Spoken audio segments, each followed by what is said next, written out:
लो जी नाज़रीन, हम यहाँ से जा रहे हैं, ख़तरनाक और पतले पतले रास्ते, और चूँकि नीचे से जो सड़क है वो टूट चुकी है और अभी हम बह रही हैं।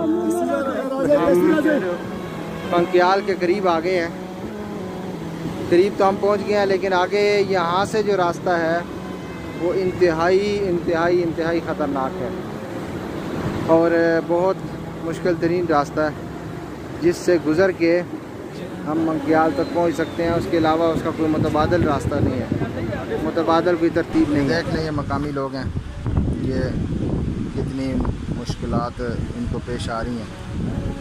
अस्सलाम वालेकुम रहमतुल्लाहि व बरकातहू जी। फाइनली हम क्या ना मंकियाल जो शहर था वहाँ पहुँच चुके हैं। ये पुल था, यहाँ से पुल था, उस साइड पे मिलाता था और ये दुकानें हैं, एक साइड वाली तो है, दूसरी साइड वाली जहाँ पर आपको पत्थर नज़र आ रहे हैं, ये सारा बाज़ार था जो दरिया बहा के अपने साथ दुकानों के अंदर तक जो है वो सैलाब का पानी पहुँच चुका है, शटर टूट गए हैं। इस साइड पे और भी दुकानें वगैरह थी जो दरिया बहा करके ले गए। जो साथी दूर से आए हैं उनको दवाई और नगद के